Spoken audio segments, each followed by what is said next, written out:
Welcome back to my YouTube. I haven't been on for a couple of weeks. It's been so busy in my day job. I do coaching by day and I work with a lot of school leaders. So it's been the end of term coming up to the summer holidays and it's just been super busy for me. But I think this is going to be one of the most important episodes that I've recorded so far in my series. And I thought I'd better jump on and do it now because it's really timely, I think, for many of us that sales have probably taken a little bit of a nosedive. Not for everybody, but I'm certain for the majority of people, you might be struggling a little bit with the summer slump. So for me personally in July, but I did notice a dip, mostly because I was busy with my day job coaching and I didn't have half the time that I would normally have to put into my reselling, but also because I had COVID for a week and closed all my shops, and in total my shops were actually closed for 9 days in the month of July. So it has taken a nosedive, but I'm really pleased that I still broke well over £1,000 in sales. It was more like 1,150, I think. And given that I feel I've literally barely put any energy into my reselling in July, I am thrilled with that. So you might be wondering, well, why are you doing an episode about sales slump? Because I actually accepted lots and lots of lower offers in July in order to keep things moving and to keep things ticking over. So as I say, that will be a separate episode, but I certainly noticed a downturn in the amount of interest that I was getting in my listings and my products when I was listing.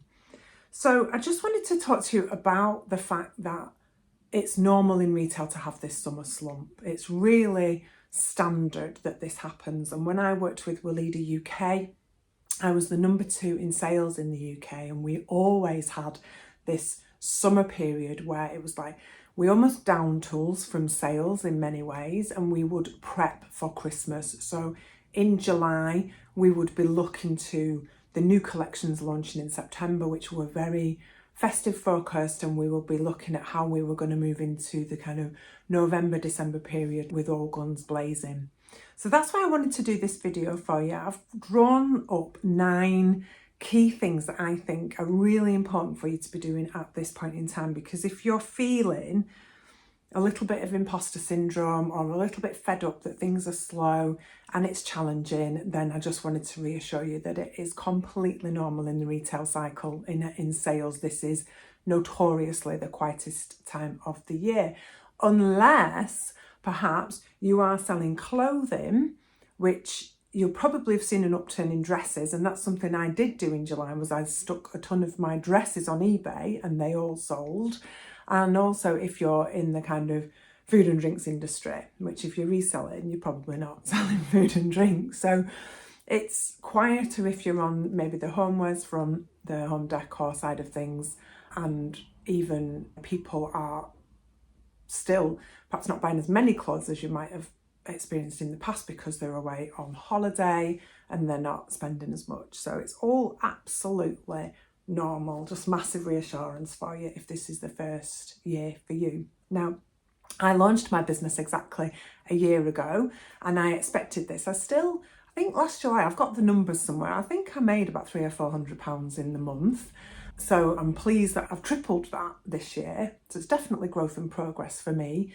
But I knew that it was a really good time to launch a reselling business because it gave me the time to build things up and get my systems in place, and that's what's really important. So in my list of things, there are 9 things. So number 1, the first thing I want you to do is really reconnect with why you're doing this. So spend a little minute just thinking about the reasons why and the point of actually setting this up.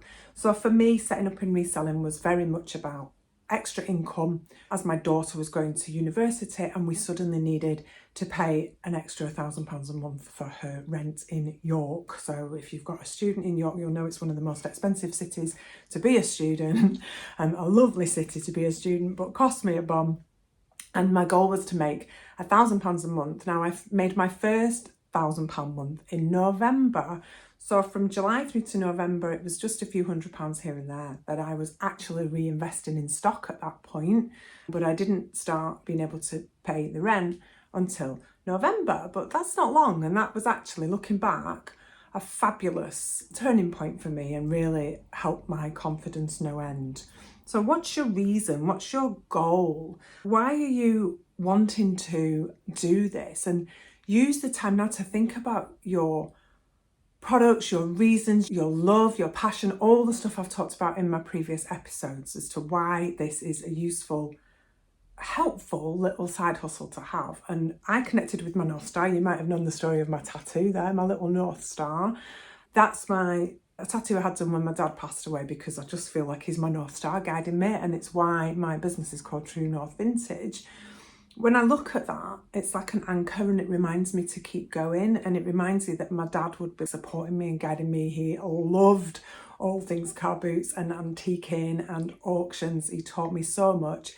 He encouraged my brother into the vintage trade 20 years ago, and through them, it's where I've got my love and passion, and it really helps me. So sometimes just having that anchor and that reason why can push you forward. Number 2, definitely use this time to get your tracking systems in place. So if you don't already have a spreadsheet with all of your information in about what are you spending, what are you making, tracking your expenses, then now is the time to do that. It can be really simple just using Google Sheets, which is free of charge, having a place to log and what you've paid for something and then what you sell it for.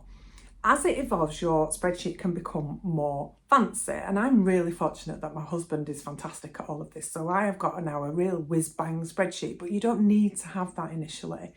But my spreadsheet will tell me things like how long my items have been listed for.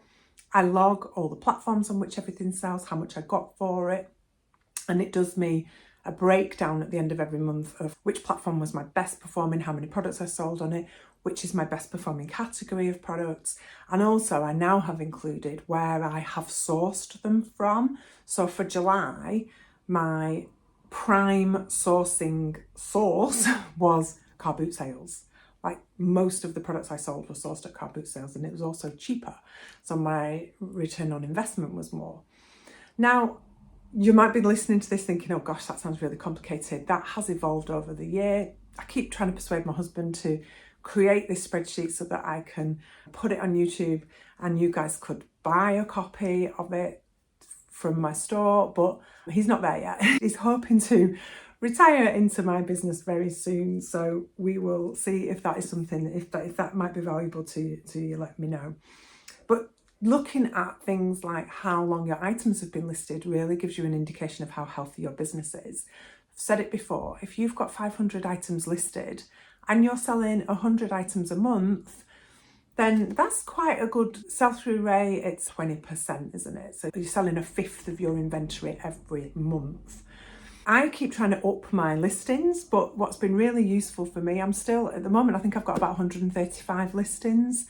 And I'm selling like 70 odd products a month. So my sell-through rate is nearly 50%, which is really high. And I'm really pleased with that. So that is the sign of a healthy business. So sometimes having more listings doesn't mean better.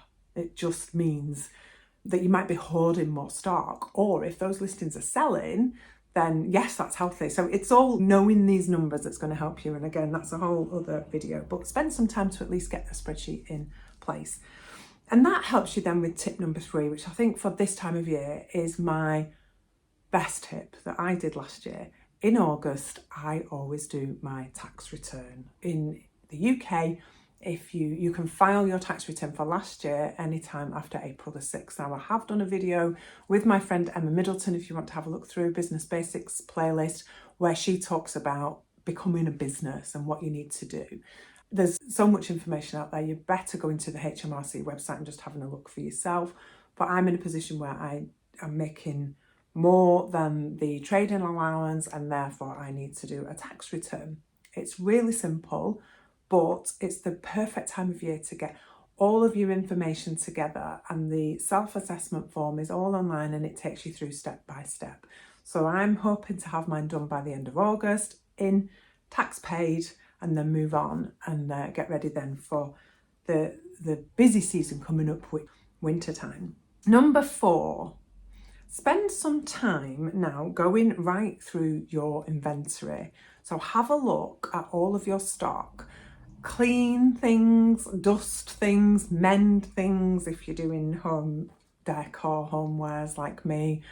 Tidy through things that you think, actually, I've listed and delisted and relisted that a few times now and it hasn't gone. Maybe it's time to let those items go, which you can do by sending stuff to charity shops. You could sell it at car boot sales. You can do job lots on Facebook Marketplace.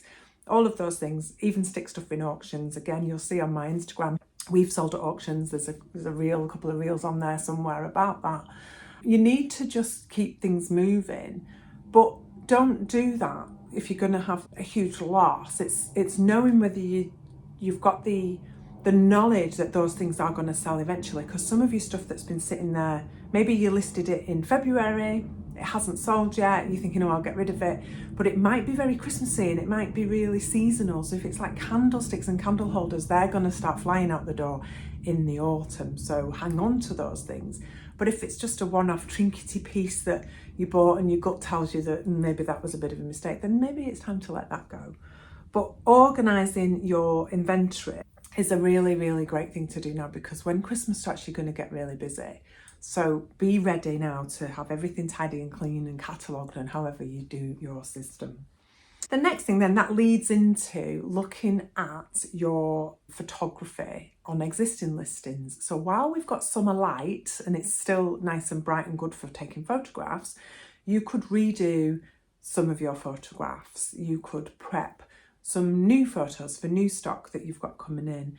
Start with the best selling stuff. So if you know that Wedgwood sells really, really well for you, go back to your Wedgwood listings, revisit them. You might be happy with some of your photos, but it's a perfect chance now, while you're quiet, to be updating those things. And we know already, if you've been watching, that once you update and relist things, it generally kickstarts the algorithm, helps your shop get seen again, and you may well make sales. So that's certainly something that I spend time doing. I have spoken about this before. I use CrossList.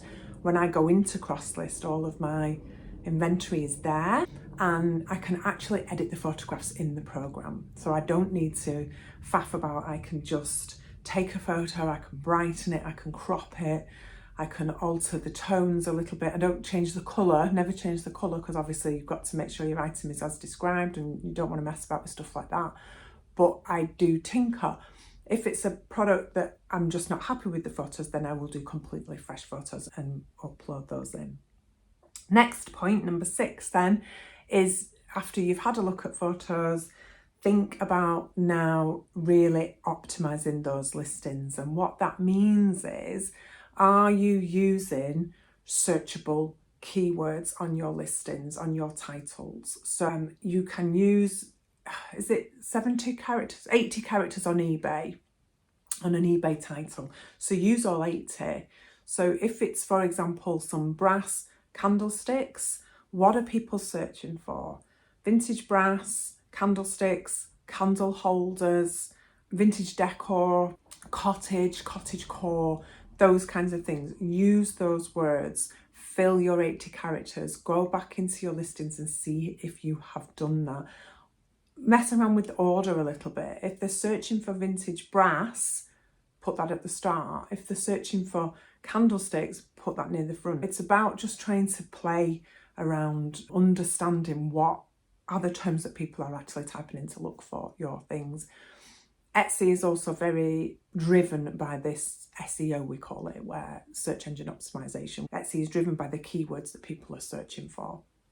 On that, there are packages that you can buy that help you to see what the most searched for terms are on Etsy, for example. So if you're really into Etsy, which I'm not, you could perhaps use the time to look at some of those things. The next point that I've got is use this time for content creating. So while we're taking photographs in the lovely light, can you be taking some videos and getting things ready? Because again, come silly season in November, December, you're going to be tired. You're going to be trying to get yourself ready for Christmas, as well as your sales are going to go through the roof. So you want to be preparing now some nice videos to keep ready in your phone, trips to your charity shops, car boot sales, your auctions, little clips for those kinds of reels and things.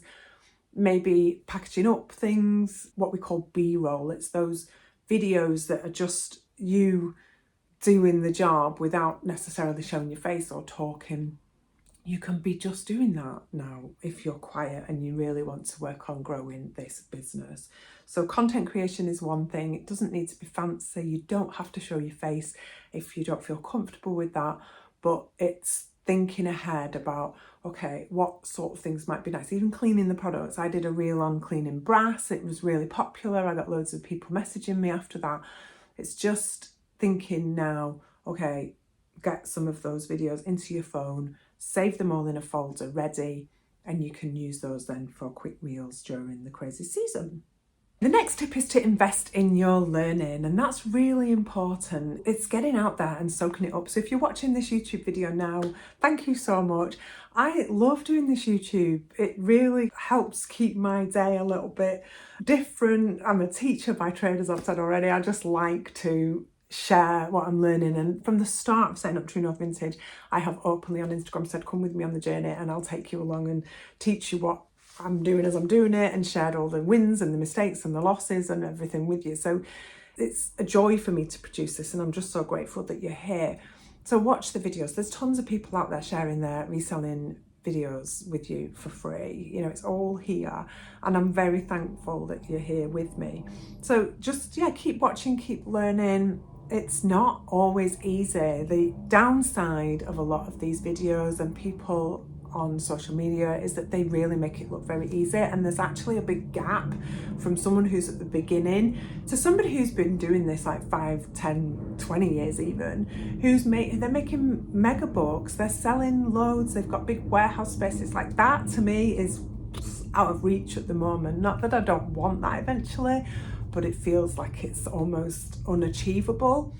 So I'm delighted that I feel I've been getting messages from people in here who are like, I'm just starting out, this is so helpful. Like, you're my people. I want to show you that I'm only 1 year in, and already in my first year I've easily made over 5 figures. So it's absolutely doable. But find the people that you resonate with and follow along and keep in touch with them, and go on social media and connect, because I love getting messages from my viewers, and I try my very best to answer questions when I can. But certainly, don't hesitate to drop me a comment or a message, and I'll always try and help you. But there's loads of people to learn from, and it's all out there for you free of charge. So spend some time in the quiet period doing that. Now, finally, I think I've lost track of where I'm up to now. I think this is number 9. If it's not, I do apologise. It's about preparing for quarter 4. So I've mentioned a lot about the silly season coming up. And if you work in business terms, the year is divided into quarters. So January, February, March is quarter 1, April, May, June, quarter 2, July, August, September is quarter 3, and then October, November, December is quarter 4. And traditionally, quarter 4 is always the busiest, okay, for retail and sales. So prep now. Think about seasonal collections. I know there are lots of people who sell Christmas stuff all year round really successfully. Last year for me, I did a number of seasonal collections, and that worked. So I'm going to go with that model again. Candle holders, really popular. Obviously beautiful table decor items, gift items. If you're selling clothing, Christmas party bags, dresses, all of that kind of stuff, sparkly shoes. Just be mindful of the shopping habits of what's going to happen. But the big thing is prepping now for November, really. October was really good for me last year, but November flew. It was absolute. I think that was my best month. I made more sales in November than I did in December, because December I only worked up to the 20th of December and then I closed. So November was a big month, and obviously you've got Black Friday and you've got Small Business Saturday. Now, for me, I didn't take part in Black Friday last year, and I'm going to talk to you all about that another time. But this year, I may well do that. So I'm going to think about my socials, my promotions, the kind of thing that I might do for Black Friday. It's looking now at mapping it out, because what I do remember about November and December last year was I was really tired. It really caught up with me because I was coaching I'm running this and it's winter and it's all of that seasonal when you've got to go out and take your parcels out in the rain and it's dark, and you want to be really preparing now for that so that you can get through on high energy. And think about your cut off. When are you closing? For me, 20th of December was fantastic, and I closed and I didn't come back to work till the middle of January, so I took a full chunk of time off. We had a holiday as well in that time, and it did not hurt my business at all because I ran a big sale in January when I came back. I came off Instagram. I literally took a full break, and it really helped me then to get my motivation in the new year. But we're all different, and some of the sellers that I know worked right through, like they did really well. They did a New Year's Day sale and kept going, and it's entirely up to you and what your commitments are. But look ahead now and think about it. So just to finish now, preparation now enables you to breathe later with that season.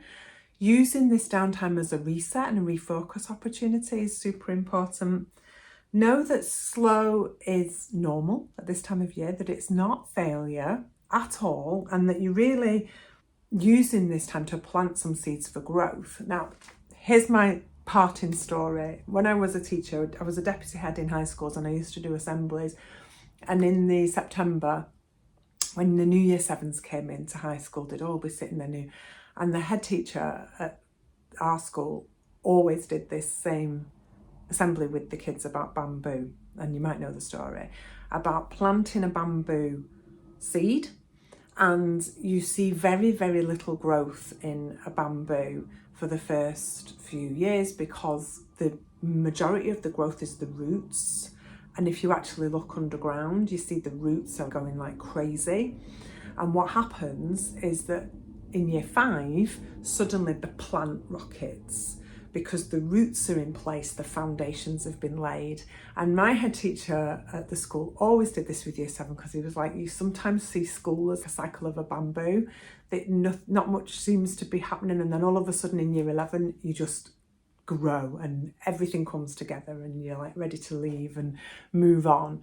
And it was such a good analogy, and it really helps me when I think about business growth, that you are just planting seeds and you're feeding the roots and you're laying the foundations. Most small businesses fail. I can't remember the statistic because people give up, just as maybe the bamboo was about to rocket. So keep chipping away and don't lose heart. It's okay if you're not selling anything to just step away for a week. Have a break from it, because the problem I find with reselling, it's pretty constant. You're bombarded on Instagram by people who are making all these sales and doing all these wonderful things, and they're churning out reels every day, and you're just thinking, oh my goodness, like I can't even sell a 10 quid storage jar, whatever it might be. It's deeper than that. That's great for people who have the time to do that. You might not have the time, but you will, if you do this well, find the time to chip away a little bit each day. So maybe pick 2 steps from my 9 ideas and put those into place, and then pick another step next month and another step. Just pace yourself. Don't compare. Everybody's different. We're all on different journeys. But what I do know is that it is really worth it. Keep going. As I say, last July, August, I was making like £300 or £400. And then it suddenly comes. And once you hit that Christmas period and start getting the bigger sales, you will get much more confident with it. And you'll start to know what sells for you and what doesn't sell for you. By January, when you do your sale, you will be flying. I really hope this was useful. I just felt really compelled. I thought, people probably at this point want to hear that it's okay.